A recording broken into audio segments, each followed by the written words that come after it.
Well, we're at Bison Overland Campers in Oklahoma, and we've got our aluminum flatbed delivered, and they are going to take on the task of building a camper onto this. Not that goes on it, but building it fully around it and attaching it to this. So this is essentially my floor. I just wanted to give you a quick camper update on my Jeep Gladiator composite flatbed camper build. So let's dive in and show you some stuff about it on video, me talking to you.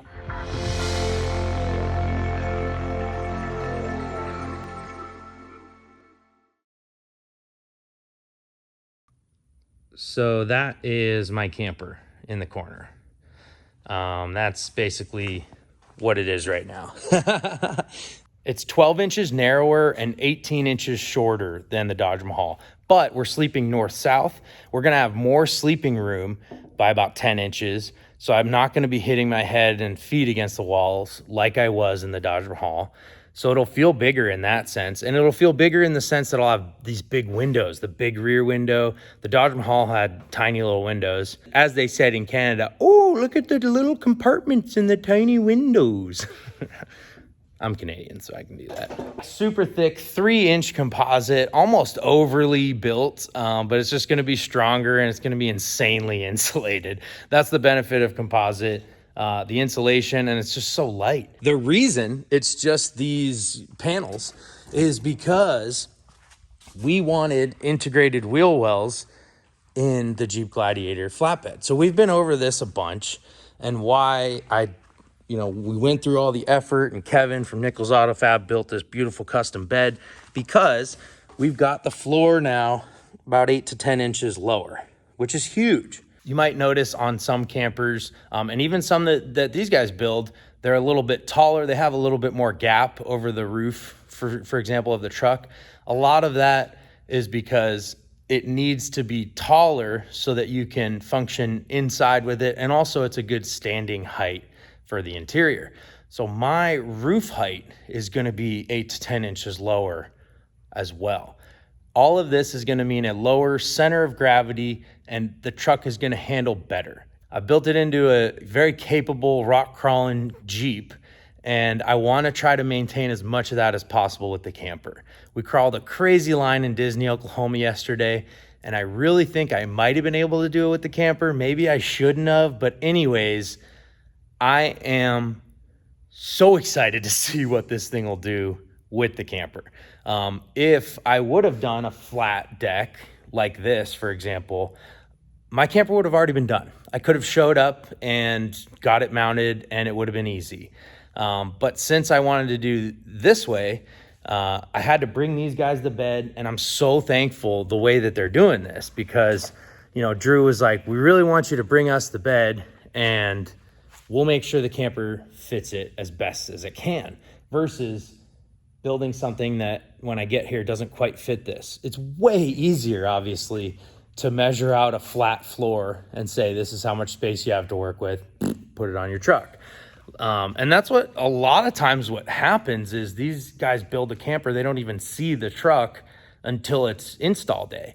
Not with me. I got to make things hard. And so that's one reason I'm like super thankful that they're willing to take on this project, because it is over and above the work, at least on the floor, that they've done.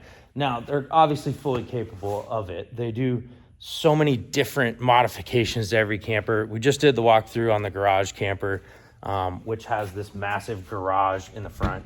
So that's an example of something I've never seen done before, that they'll do it. And to me, that's what's unique about Bison Overland Campers, is that they'll allow you whatever range of the build you want. You can fully build out an interior with CNC cut, beautiful interior, have everything done, wiring, solar, everything. Or you can get a complete shell and do it all yourself. The benefit of that, and why that's so cool, is because you get out and you use it. You put your fridge here, you put a chair here, and you realize, oh, I want to actually flip that. I want to sit over here and I want my fridge over there. Then you build it. And I think that is such a good way to do it. I'd be doing that if my box weren't so small and if I hadn't already lived out of this exact setup before with the U-shaped dinette and the table pushed down into my bed. So I don't have tons of options the smaller you go, but something like this where your bed is up there, you have a lot of options with the dinette. For example, you could have a small one, a big one, a bigger kitchen, blah, blah, blah. So that is the cool thing that I don't see any other camper companies doing. I'm here on a Sunday talking about this. Drew didn't tell me like, hey, make videos or anything like that. Like, I just want you to try to keep it in perspective for you guys.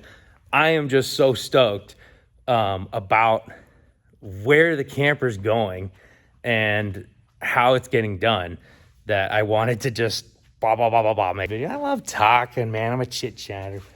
Oh, well, we're leaving Bison Overland campers. No, I'm kidding. Had so much fun. Was just awesome hanging out with Dustin and Lindsay and his wife, and yeah, just meeting everybody, Tommy and Ken, and these guys are just, yeah, this is just a great time. So I'm so stoked on the camper, and you guys probably thought I was coming to pick up the camper, but little do you know that's far from done. Like I said, I made this hard on these guys by not having a flat floor and solid dimensions that they could build the camper to. But they're taking it all in stride and saying, yeah, we can do that. And nobody else would. So I'm so thankful. Anyways, we'll see you guys next time. Thanks for watching. The only question is, are you down to mob?